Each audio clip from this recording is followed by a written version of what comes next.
And thing is, a lot of for-profit, people don't understand, but you know, people set up for-profit networking groups and events because you know, you rent a hotel room, you charge $50, $60 and people come.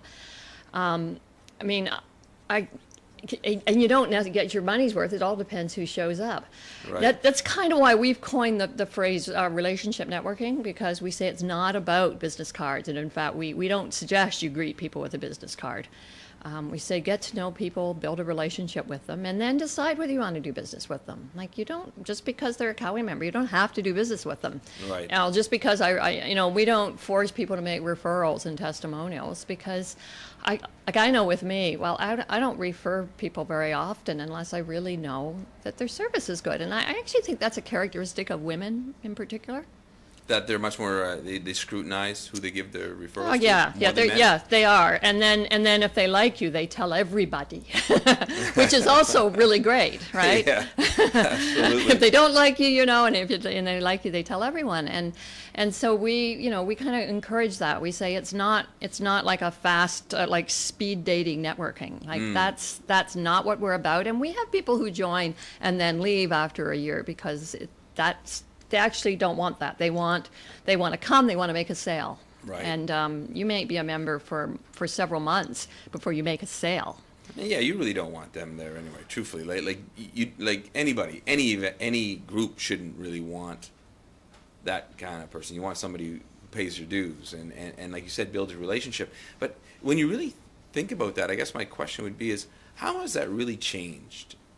When you look at business and what it has been over the years, hasn't relationship always been there? Oh, and sure. Now with the internet, why does it seem to be that it's becoming more and more prevalent in the verbiage of business about building relationships?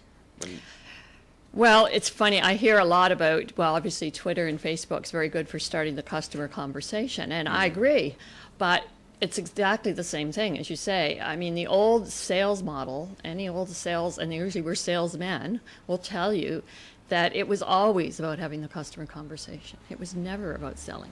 Yeah. It was always you get in there and you ask about how Jimmy's doing and Bobby's doing and Sally's doing.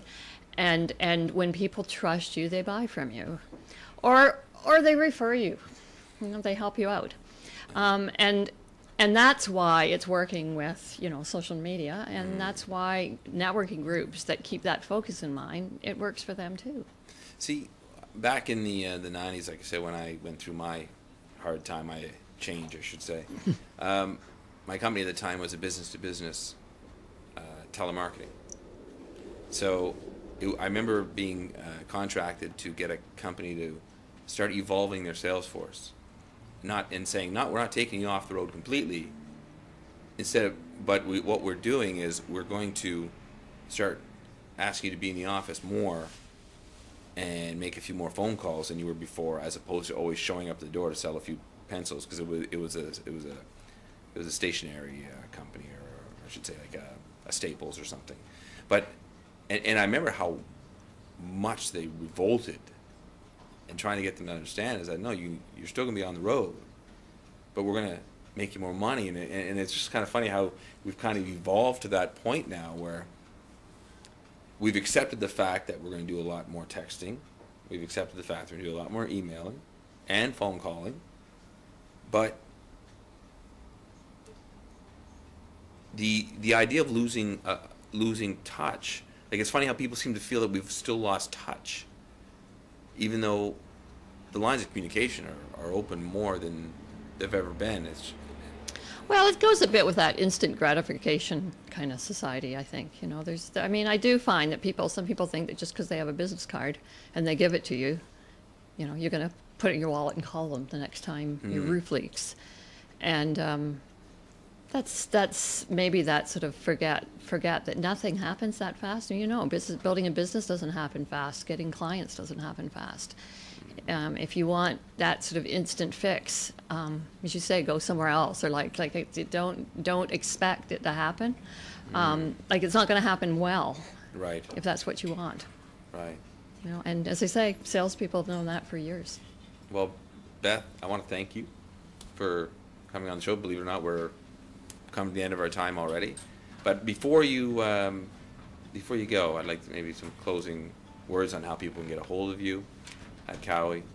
What's the best way to do that?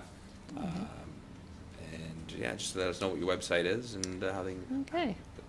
Well, we're at www.CAWEE.net. CAWEE. And .net. Yes, .net. And we have monthly networking breakfasts that are open to anyone to come up to 2 times before we pressure you to be a member.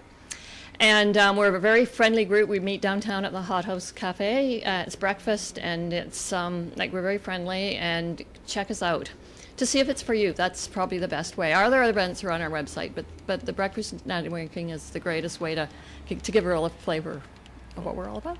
Excellent. Beth, thank you so much.